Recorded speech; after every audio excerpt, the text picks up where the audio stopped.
Boas notícias em tempos de fake news. É exatamente esse o tema que tem sido estudado aqui na comunidade durante todo o mês de dezembro para a nossa celebração de Natal. Justamente porque o Natal desse ano ele está imerso nessa realidade das notícias falaciosas, dos boatos e das mentiras que correm por aí, tanto pelos jornais como pelos sites e também pelas redes sociais.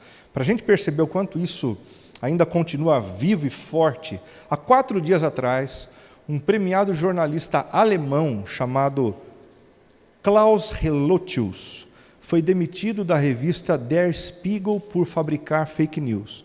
Desde 2011, ele vinha trabalhando como jornalista nessa revista e publicou mais de 60 reportagens. E muitas dessas reportagens foram reportagens inventadas por ele.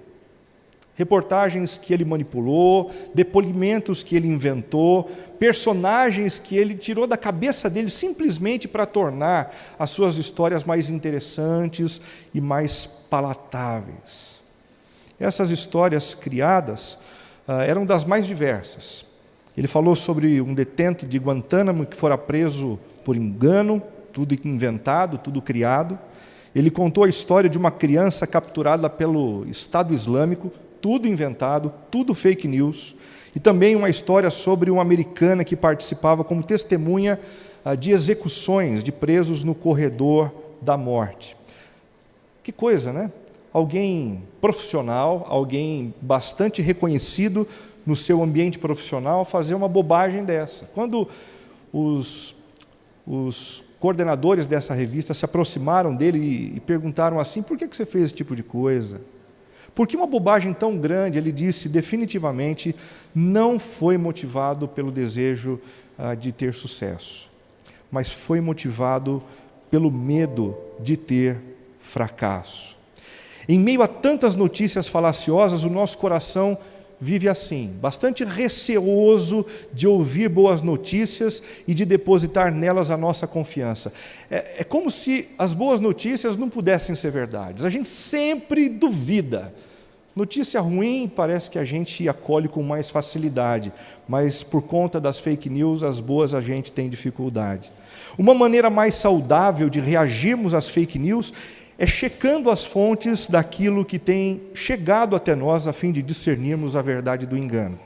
Para isso, a gente tem estudado um evangelho chamado Evangelho de Lucas, que foi escrito por Lucas, o autor, um médico, alguém bastante racional, lógico, dado às ciências das mais variadas, e ele era alguém que checava profundamente tudo quanto ele ouvia a respeito de Jesus. Ele não se deixava envolver por qualquer vento de notícia.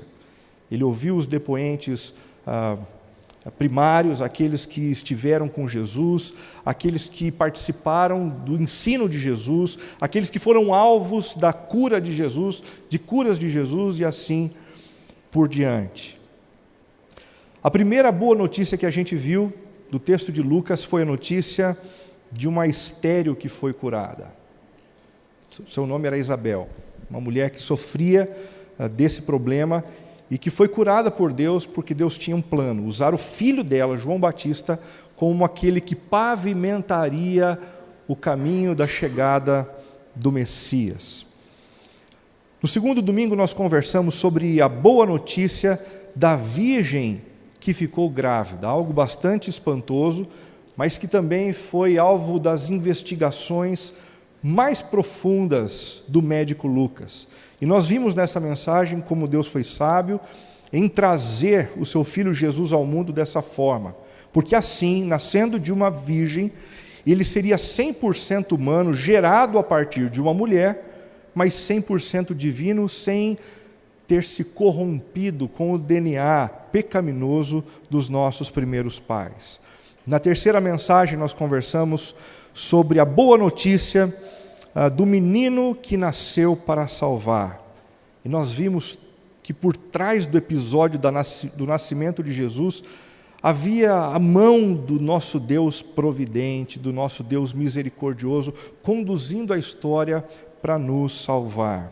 Hoje a gente vai conversar sobre a última boa notícia nesse mês de dezembro, a boa notícia do homem que se encontrou com Deus. A boa notícia do homem que se encontrou com Deus. Quando a gente fala a respeito de coisas assim, é quase que inevitável vir à nossa mente a lembrança de pessoas que passaram por experiências traumáticas, acidentes, algumas doenças, que entraram em coma e depois de retornarem dessa situação, retornaram dizendo: eu tive um encontro com Deus, eu vi Deus, eu estive no paraíso. Talvez você já tenha ouvido algumas notícias assim, algumas histórias assim. As duas mais conhecidas são as histórias de Landon Camp e Heber Alexander. Deixa eu contar primeiro para vocês a história de Landon Camp. Quando ele tinha apenas 8 anos de idade, ele estava com seus pais andando de carro e ele sofreu um acidente que foi motivado por uma ambulância desgovernada. Eles capotaram, o pai de Landon Camp faleceu, a mãe ficou profundamente ferida e ele acabou indo para o hospital com um traumatismo craniano. Ele ficou cerca de 2 semanas internado e quando ele voltou do coma, a sua mãe, toda constrangida, não sabia nem como contar para o filho a respeito da morte do pai. E o filho, percebendo o constrangimento da sua mãe, ele disse assim: mãe, pode ficar tranquila, eu sei o que aconteceu com o papai, porque eu estive com o papai. Eu vi o papai no céu, ao lado do nosso Deus, ele estava ao lado de um grande amigo dele, que faleceu há poucos dias num acidente de trânsito também, e para surpresa maior da mãe de Landon Camp, ele disse assim: eu vi também lá no céu, ao lado do papai, do amigo dele e do nosso Deus, 2 filhos seus, mamãe. E ela ficou toda arrepiada, porque ela nunca tinha contado para o seu filho que ela havia perdido 2 filhos em 2 abortos anteriormente ao seu nascimento. Que história espetacular! Um menino que se encontrou com Deus. Será que isso é verdade? Será que isso de fato aconteceu? Será que é possível alguém num estado de quase morte ter uma experiência assim com o Senhor? Diante de relatos assim, algumas pessoas descrentes costumam dizer: era só uma criança, era só uma criança, ele acabou fantasiando num momento de extrema dor, ele não tinha recursos intelectuais para explicar o que passou, ele enxergou aquilo que ele quis enxergar, mas Landon Camp continuava a sua vida repetindo: eu só quero que as pessoas percebam que Jesus é real. Eu sei que Ele é real, eu sei que anjos estão lá, eu sei que há um céu, eu vi Jesus, eu sei que Ele está lá. Ele me pediu para dizer isso, e é isso que eu estou fazendo. Verdade ou mentira? Uma outra história, ainda mais chocante, é a história desse doutor Eben Alexander. Olha que interessante.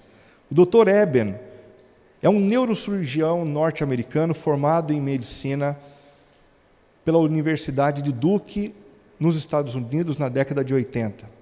Ele se especializou em neuroendocrinologia no Hospital Geral de Massachusetts, atuou como professor de neurocirurgia por mais de 15 anos em Harvard, foi pesquisador do cérebro humano por mais de 25 anos e passou grande parte da sua vida dizendo o seguinte: não existe nada além da vida.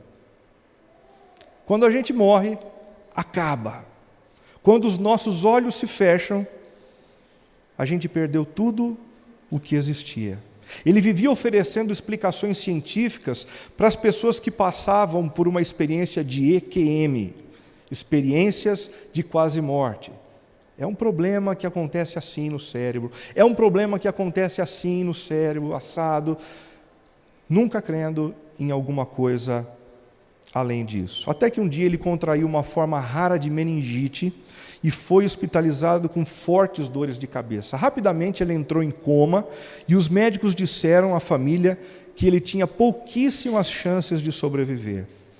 Durante os 7 dias que ele permaneceu em coma no hospital, o doutor Alexander diz ter tido uma experiência fantástica que transformou de uma vez por todas a sua vida. O que ele disse? Primeiro, fui levado para um ambiente escuro e lamacento.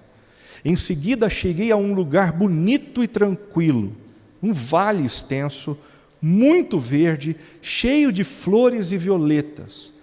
Perguntado se havia visto a Deus, respondeu: sim, Ele estava em tudo ao meu redor.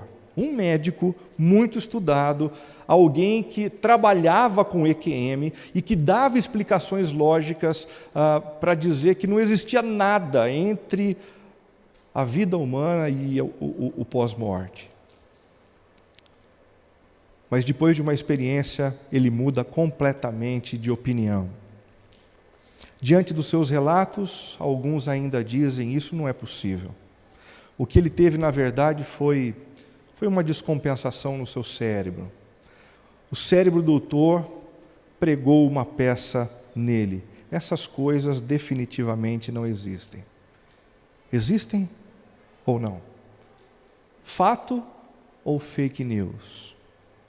Para que a gente não fique amparando as nossas descobertas e reflexões na experiência pessoal de pessoas que passaram por traumas, por acidentes, por doenças complicadas, eu prefiro pautar nossa reflexão na história de um homem que nunca passou por uma situação assim. O nome dele é Simeão, um profeta do Novo Testamento que afirmou claramente ter se encontrado com o Deus encarnado 40 dias após o nascimento dele em Belém. Veja comigo o que diz o profeta Simeão.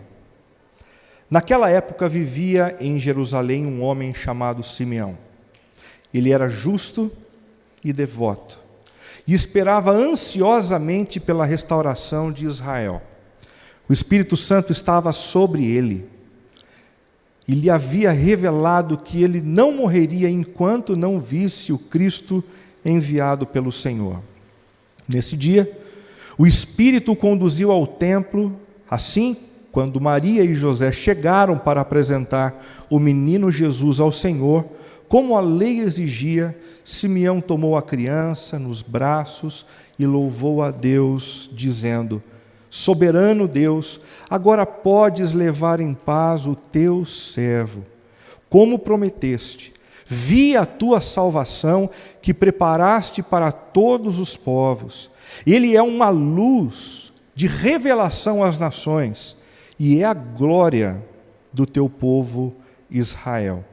Os pais de Jesus ficaram admirados com o que se dizia a respeito dele.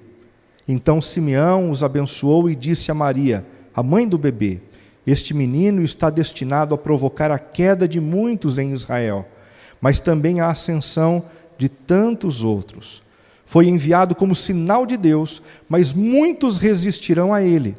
Como resultado, serão revelados os pensamentos mais profundos de muitos corações, e você sentirá como se uma espada lhe atravessasse a alma. Como fruto dessa experiência e dessa história, a igreja cristã tem cantado um pouco dessa oração de Simeão, chamando essa oração de Nunc Dimittis. Nunc Dimittis. Vamos ler juntos essa oração, esse cântico? Soberano Deus, agora podes levar em paz o teu servo, como prometeste. Vi a tua salvação, que preparaste para todos os povos. Ele é uma luz de revelação às nações, e é a glória do teu povo Israel. Dentre os cânticos que a gente contém nos primeiros capítulos, de Lucas, esse certamente é o mais estranho.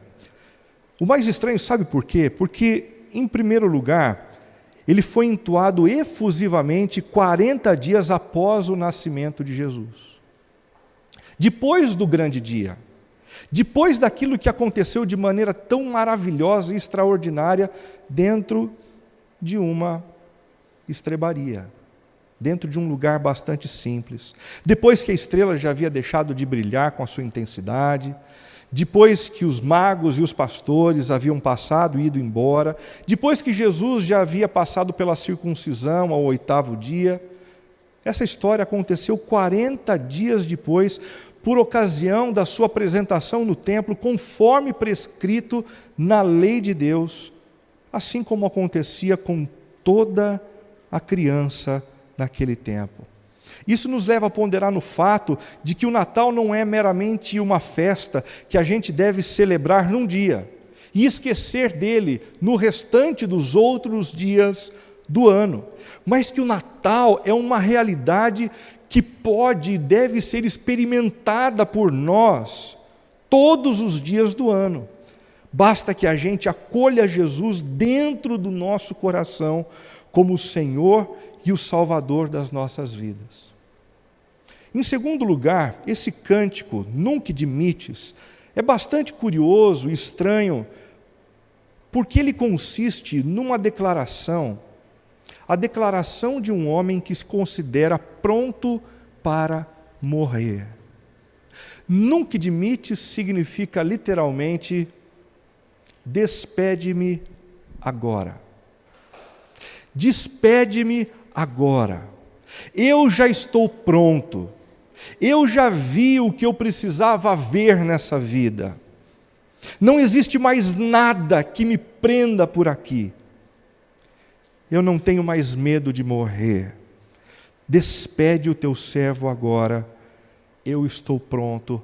A minha hora chegou. Diante de Nunc Dimittis, uma pergunta inevitável para a gente fazer num dia como hoje é: você também está pronto para morrer? Você também já está pronto para partir? Talvez essa não fosse a pergunta de Natal que você gostaria de ouvir num dia como hoje, antevéspera da celebração do Natal. Mas essa é uma pergunta extremamente fundamental para que a gente reavalie a relação que nós temos com o Jesus que é celebrado no Natal. Pessoas que normalmente têm uma relação paralela com Jesus. Pessoas que normalmente não ouvem as palavras de Jesus, não se embalam pelas promessas de Jesus, são pessoas que lidam com a morte de uma maneira muito complicada, como se ela fosse uma verdadeira assombração.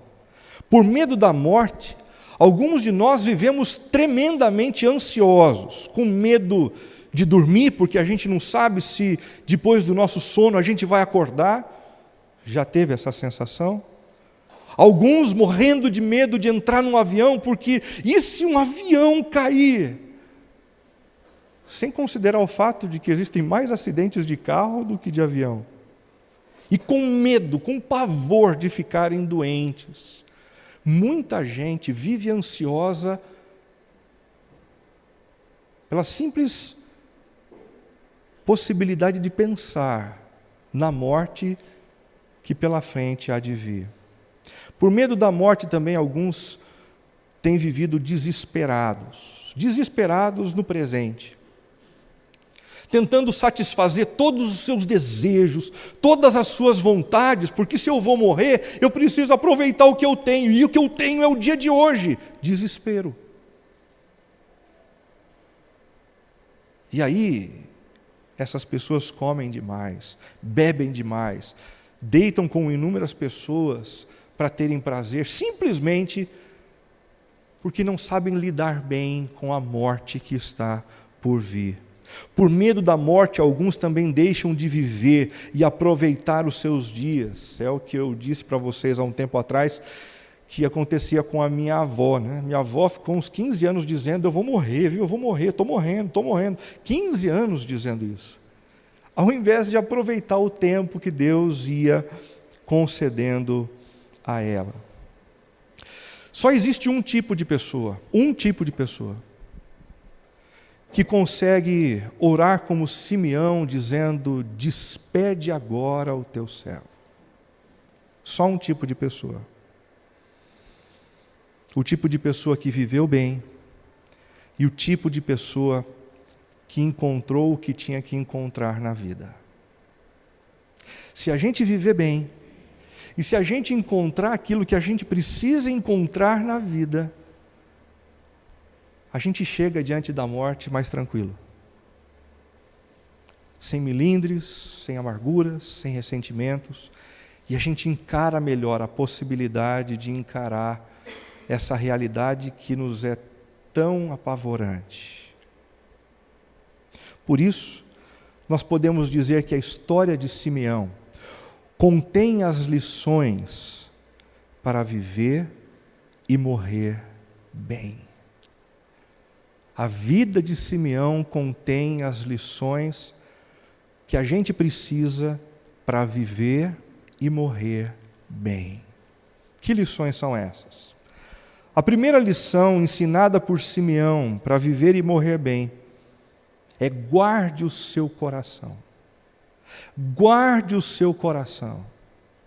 Porque o tempo todo nós somos bombardeados de valores, de necessidades, de desejos, que nada tem a ver com aquilo que Deus espera de nós, e que não contribuem em nada com a obra que Deus está fazendo na nossa vida. Se nós nos abrirmos para essas coisas, essas realidades vão nos destruir.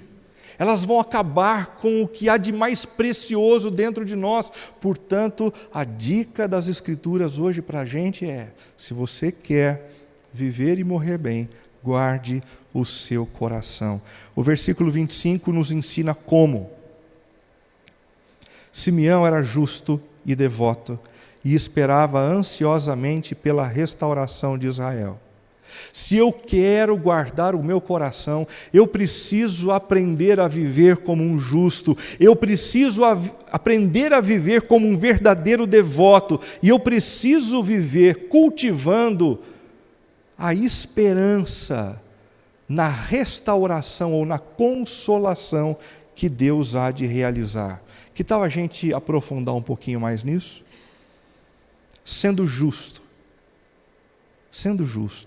Provérbios 4:23 diz assim: acima de todas as coisas, de tudo o que alguém possa desejar para si mesmo, para sua família, como bem para o seu próprio bem-estar, guarde o seu coração, pois ele dirige o rumo da sua vida. Para isso, evite toda conversa maldosa. Pare de entrar em rodas complicadas, que falam de pessoas que não estão presentes. Esse tipo de coisa só cria intriga, só cria problema. E quando a gente faz esse tipo de coisa, a gente vai amarrando a própria vida, a gente vai azedando a vida, a gente vai criando um ambiente tenso no qual é um inferno viver. Olhe sempre para frente. Mantenha os olhos fixos no que está diante de você. Existem pessoas que só conseguem olhar para o seu passado, para as coisas que perderam, para as pessoas que os atropelaram durante a vida. Quem vive olhando para trás amarga a existência, não vive bem e morre de medo de morrer porque não desfrutou bem a sua existência e os dias sobre a terra. Estabeleça um caminho reto para os seus pés, permaneça na estrada segura, não se desvie nem para a direita nem para a esquerda, não permita que os seus pés sigam o mal. Para guardar o coração é necessário ser justo, mas é necessário também ser piedoso, é necessário também ser devoto, é necessário também cultivar disciplinas espirituais, a oração, a leitura da palavra. Sabe por quê?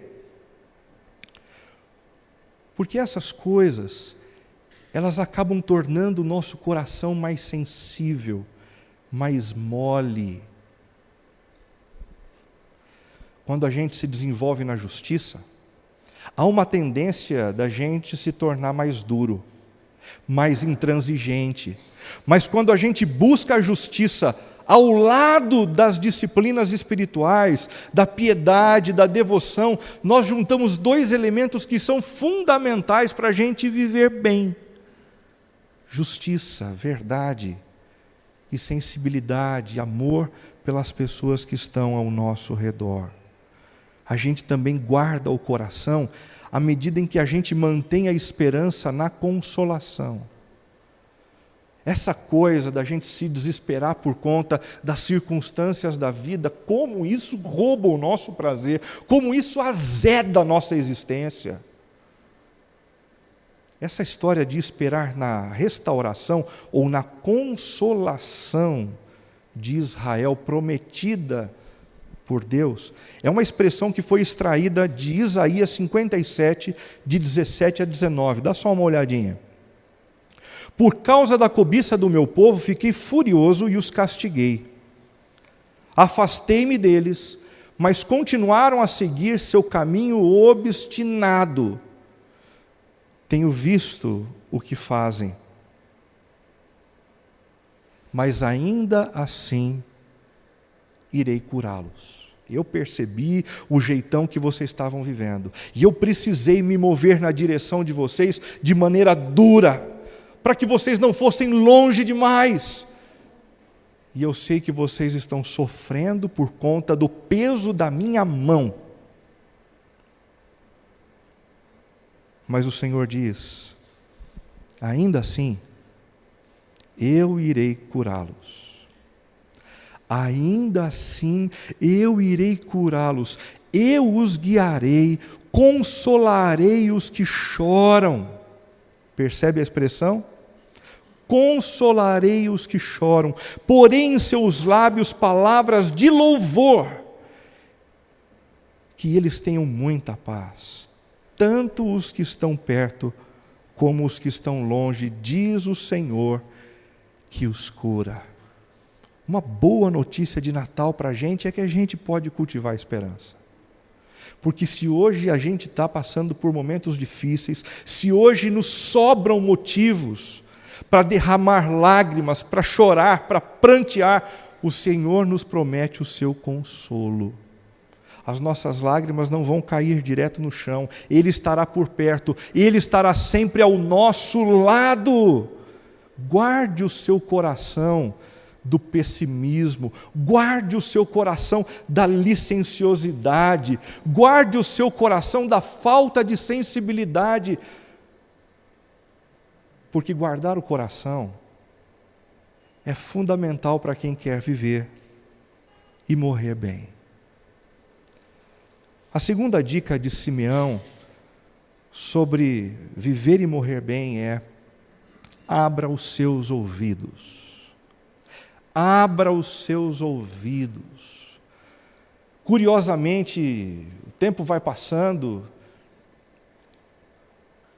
e o desejo da autonomia faz com que a gente vá tapando os ouvidos. A gente não quer que os nossos pais falem nada, a gente não quer que os nossos líderes espirituais falem nada, a gente quer tão somente ouvir o nosso próprio coração. O problema disso é que a Bíblia diz que o coração do homem é enganoso. E por vezes a gente vai quebrando a cara, batendo a cara na parede. Não é porque Deus está sendo maldoso com a gente, mas é porque a gente simplesmente deixou de ouvir a voz que realmente importa ser ouvida, a voz do Senhor. Versículo 25 diz o seguinte: o Espírito Santo estava sobre ele, Simeão, e lhe havia revelado que ele não morreria enquanto não visse o Cristo enviado pelo Senhor. Nesse dia, o Espírito Santo o conduziu ao templo. Percebe só o movimento do Espírito Santo de Deus falando com Simeão o tempo todo. Aí alguns de nós olham para um texto como esse e pensam assim: puxa vida, como isso podia ser assim comigo também? Quer saber de uma coisa? O mesmo interesse que Deus tinha de falar com Simeão através do Espírito Santo dele, é o interesse que ele tem em falar comigo e com você.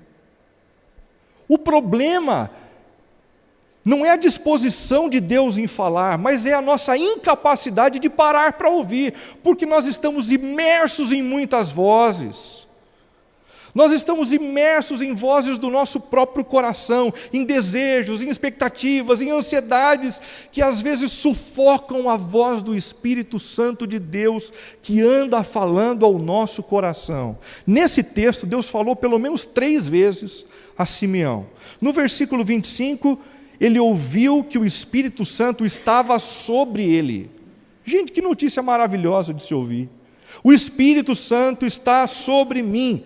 E com isso ele aprendeu o seguinte, que ele não estava sozinho. Que ele não estava sozinho.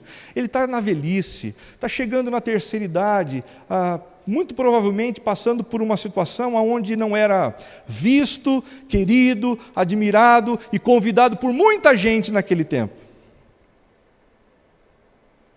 Mas o Espírito Santo de Deus foi ao coração dele para dizer: eu me importo com você. Eu estou sobre você. Com isso ele aprendeu que o Senhor era por ele. Essa é a voz que a gente precisa ouvir nesse Natal. Quem ouve essa voz vive melhor. Quem ouve essa voz não chuta o pau da barraca. No versículo 26 ele ouviu que não morreria enquanto não visse o Cristo.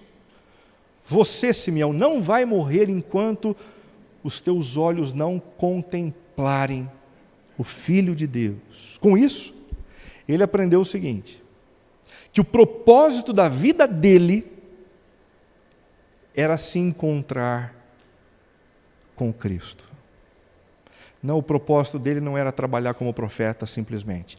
O propósito dele não era simplesmente ser um bom marido. O propósito dele não era simplesmente levantar recursos para sustentar sua casa. O propósito da vida dele era se encontrar com o Cristo de Deus, o Deus encarnado que veio ao mundo para salvá-lo. Essa não é a experiência apenas de Simeão. Esse propósito não é o propósito apenas de Simeão. Esse é o propósito da vida de cada um de nós. E se a gente passar pela existência, enriquecendo, acumulando bens, títulos na parede, admiração das pessoas, muitos amigos, uma família enorme, e ainda assim a gente não provar do prazer que é ter esse encontro e esse relacionamento íntimo e profundo com o nosso Cristo, é como se nenhum dos nossos dias tivesse valido absolutamente nada. No versículo 27, ele também ouviu o Espírito o conduzindo ao templo. Olha que coisa interessante. O Espírito do Senhor conduzindo Simeão ao templo.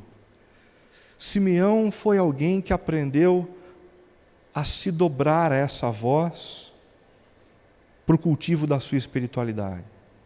Certamente ele tinha outras vozes dizendo: hoje não, está chovendo. Hoje não, tem Faustão. Hoje não, talvez um filme, uma pipoca. Hoje não, talvez um outro programa. Mas a voz do Espírito sempre continuava ali dizendo: para o templo, para a igreja. Por quê? Porque Deus é um ser caprichoso e que gosta de encher lugares como esse? Definitivamente não. É porque Ele sabe que aqui, num lugar como esse, a gente ouve o que a gente não ouve em outros lugares.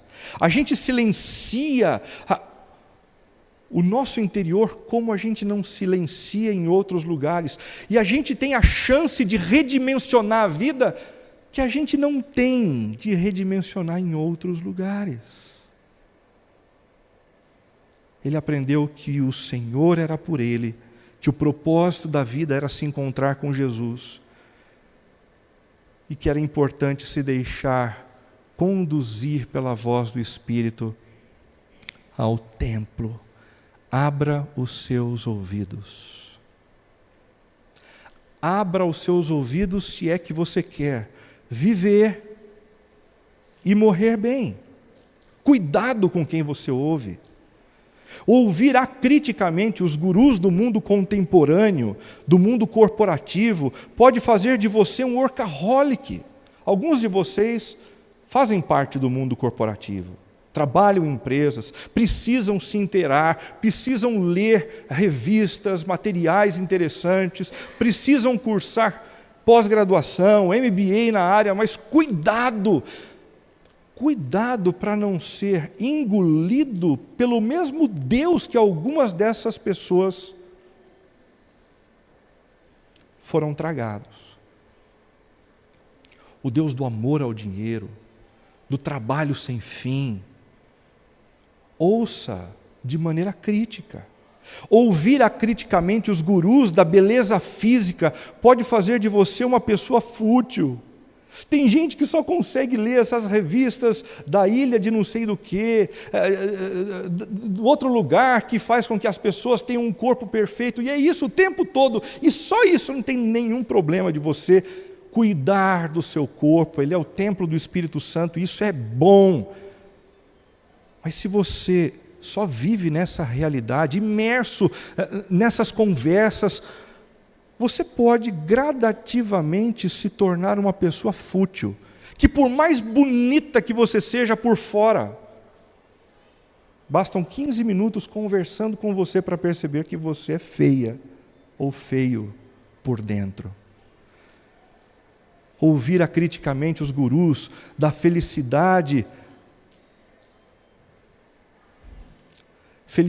a qualquer custo, pode fazer de você um imoral e insensível. Tem gente que no meio da falta de alegria, de prazer, acaba dando ouvido para os amigos, para os recados de Facebook, para os conselhos de gente que não tem nenhum tipo de piedade, de devoção a Deus, e aí acabam entrando em programas complicados, em programas que desagradam o coração de Deus, e isso faz com que o coração se torne insensível. Cuidado também em ouvir acriticamente os gurus do pensamento intelectual, que pode fazer de você uma pessoa cética. Intelectualidade é bom, crescimento acadêmico é maravilhoso, eu me empenho nisso e eu acho que você também deve se empenhar, muitos aqui o fazem, mas cuidado para não ser tragado por essa ideia de que tudo precisa ser explicado racionalmente. Isso é reduzir a transcendência de Deus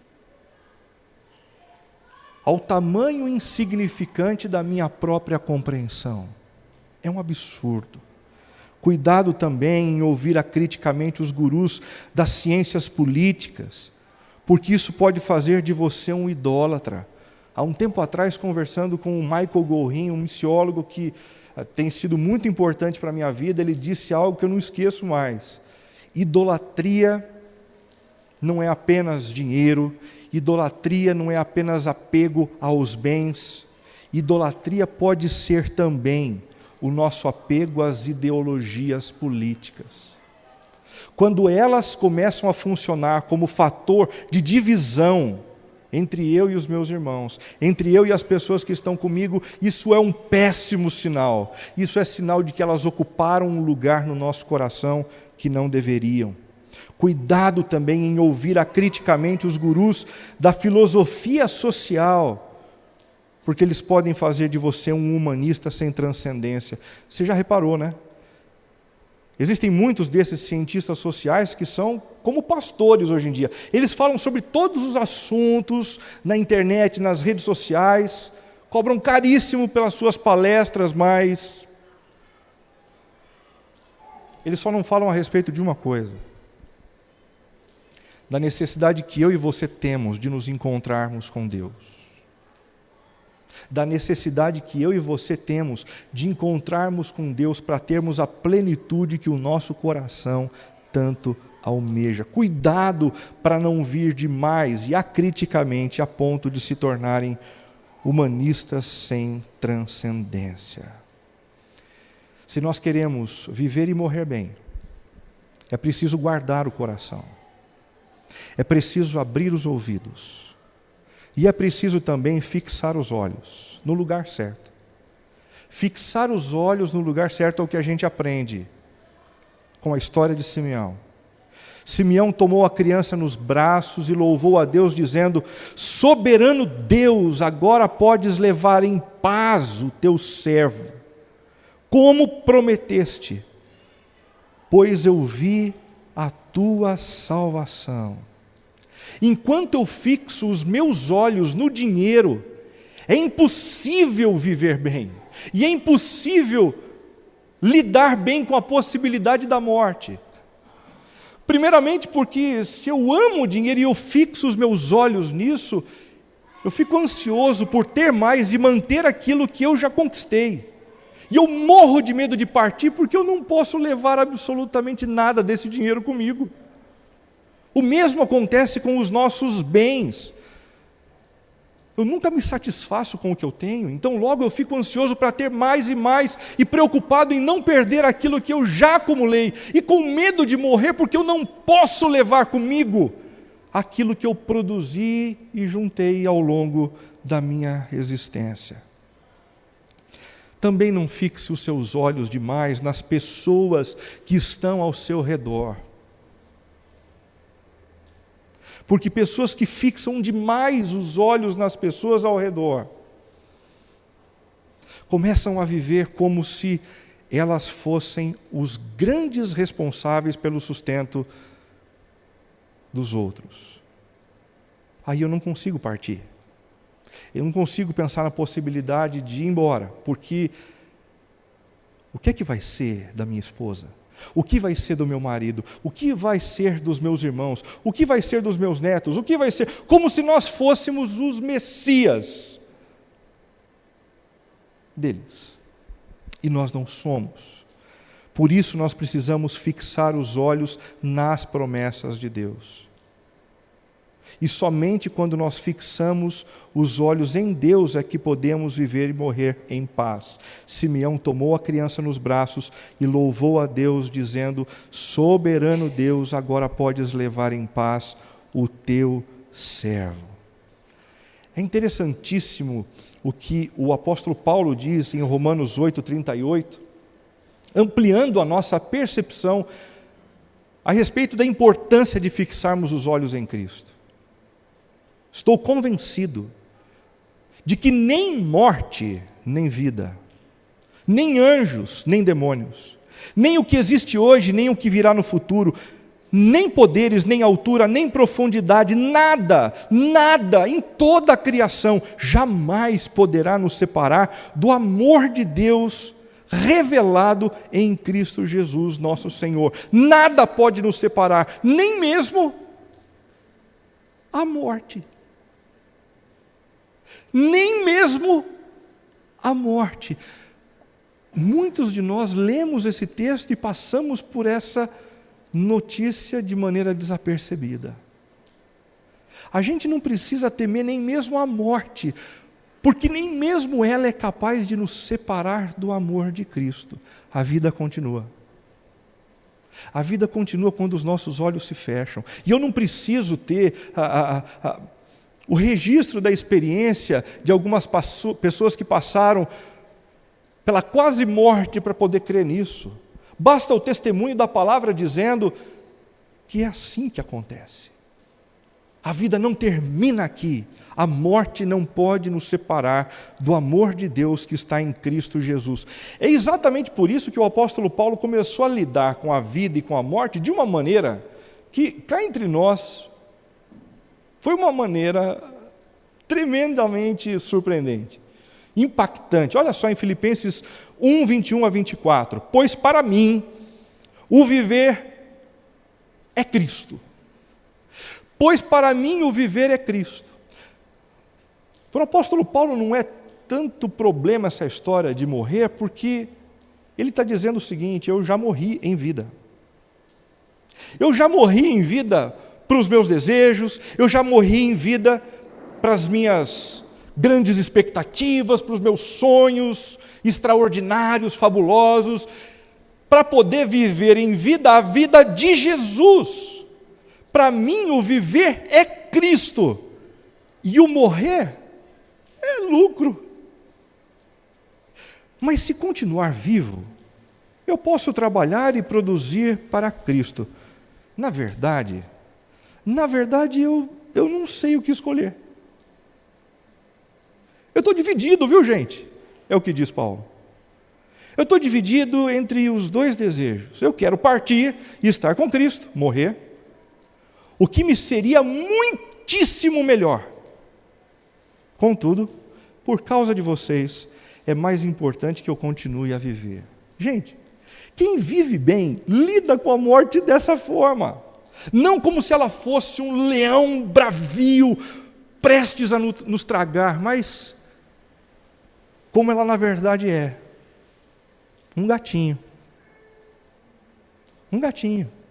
que pode passar pela nossa vida, mas depois da passagem dela pela nossa vida, a nossa existência continua, pois nada pode nos separar do amor de Deus que está em Cristo Jesus. Se você quer lições para viver e morrer bem, guarde o seu coração, abra os seus ouvidos,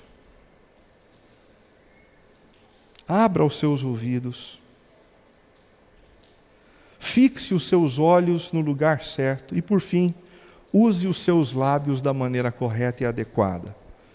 Então Simeão, diz o versículo 34, os abençoou e disse a Maria, a mãe do bebê: este menino está destinado a provocar a queda de muitos em Israel, mas também a ascensão de tantos outros.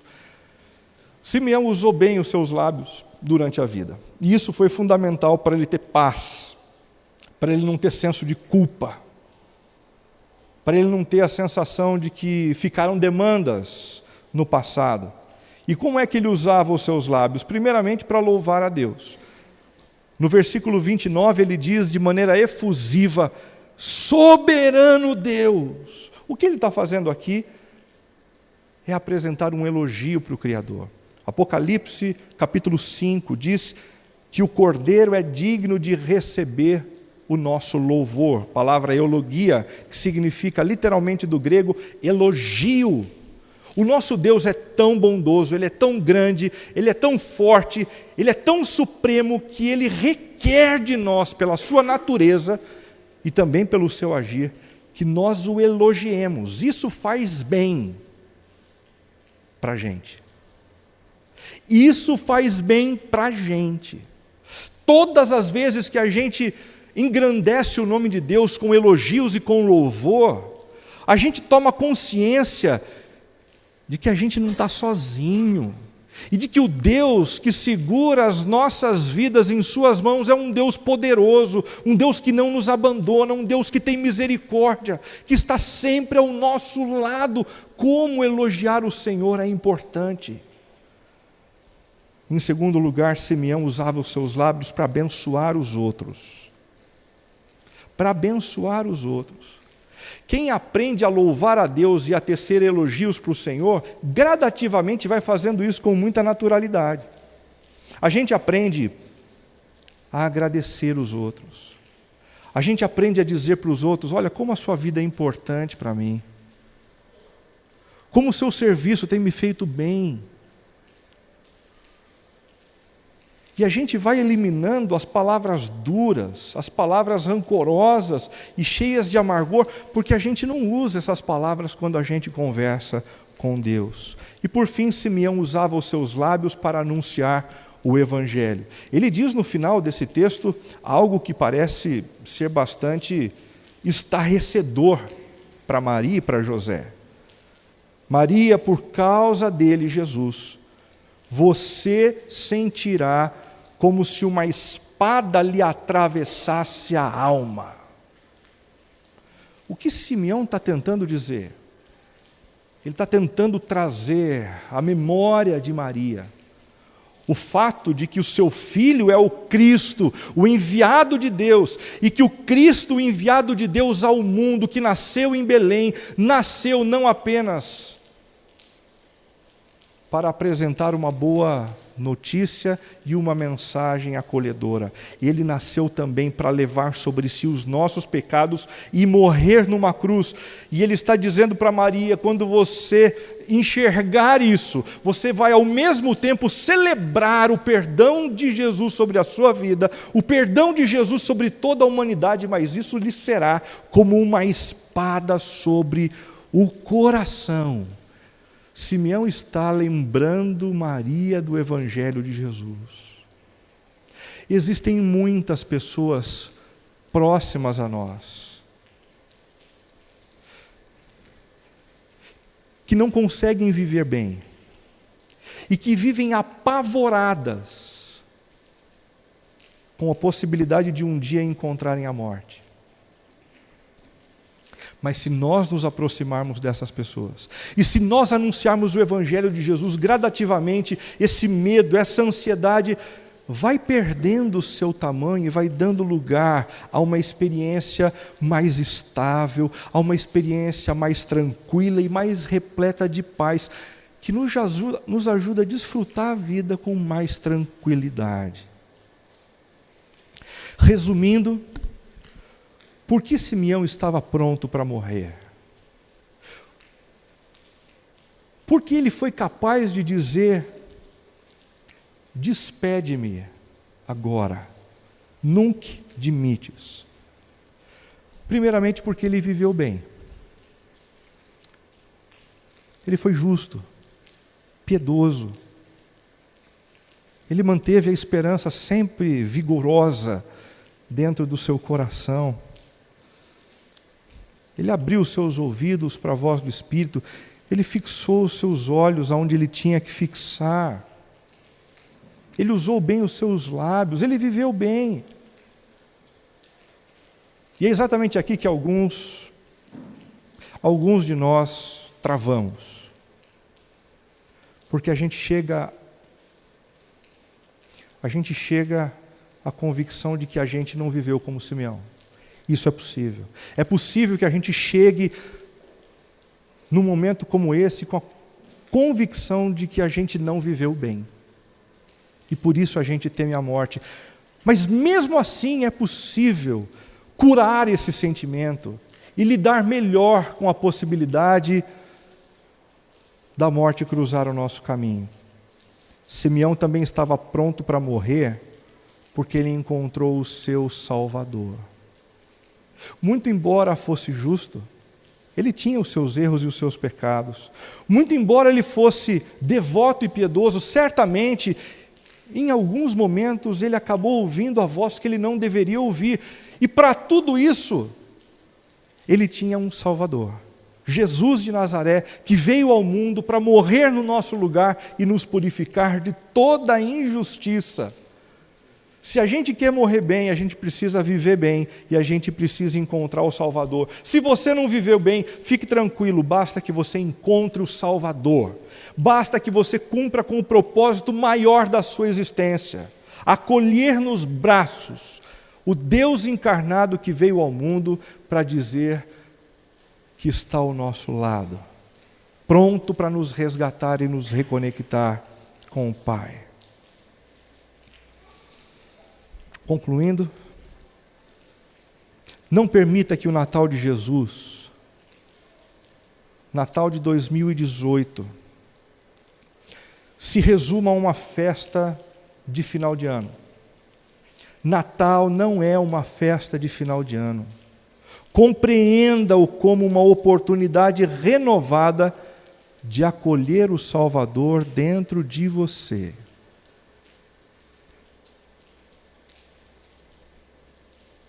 Por que não hoje? Por que não fazer isso nesse momento? No momento da nossa próxima oração, dizer para o Senhor: eu quero te acolher aqui dentro. E eu quero que a sua presença realize em mim os milagres mais maravilhosos que o Senhor pode realizar. Não permita que o Natal de Jesus se transforme numa festa entorpecedora de sua alma. Compreenda-o como uma lição para viver e morrer bem. Guarde o seu coração.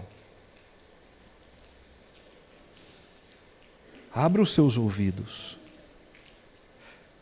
Fixe bem os seus olhos nas promessas de Deus. E use os seus lábios para louvar a Deus, abençoar as pessoas e anunciar o Evangelho de Jesus.